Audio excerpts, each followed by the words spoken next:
LETHAMYR'S Lava Rings, one of the most prestigious Rocket League rings courses ever created, thought to be impossible to beat by the lower ranked players, and a good challenge for the more advanced. It's a true test of aerial skill and control.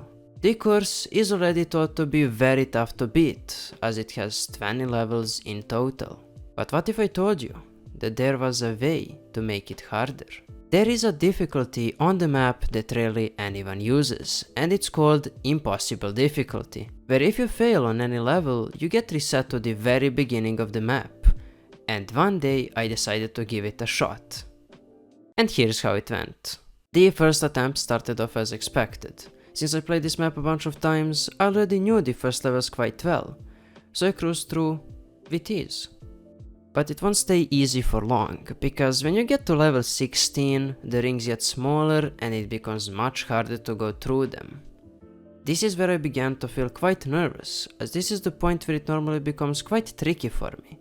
But I dove in, and it went great.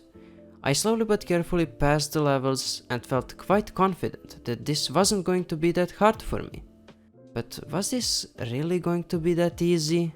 Am I really going to beat something that I wanted to be a challenge on my first try? No way, right? Well...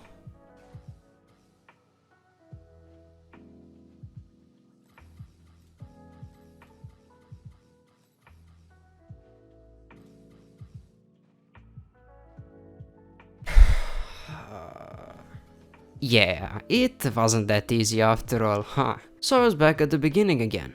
But hope wasn't lost, and I started my second attempt, ready to beat the map.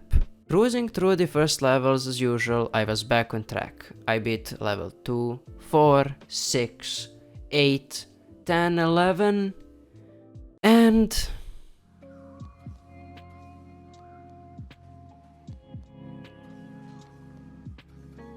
yeah.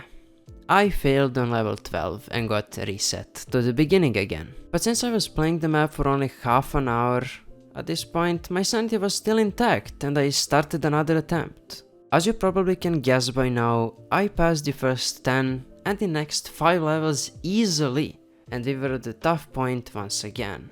Level 16. I went into level 16 and this happened.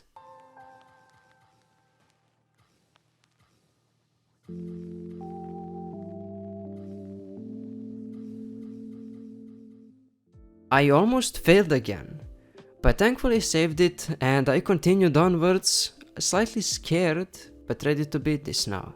Levels 17 and 18 weren't really a problem, so I went right on through. But then came level 19. I remembered what happened on the first run and I hope that it won't happen again. And thankfully it didn't. As I finished level 19, there was one more level left to beat. The final, level 20. I wasn't going to let myself fail here. So I jumped in and I failed. Just kidding. I cruised through and finished the map with ease. So how was this? It was fun. It was slightly challenging, but it still was fun. I highly recommend you to try this challenge for yourself if you're up for the task, and as always, thanks for watching.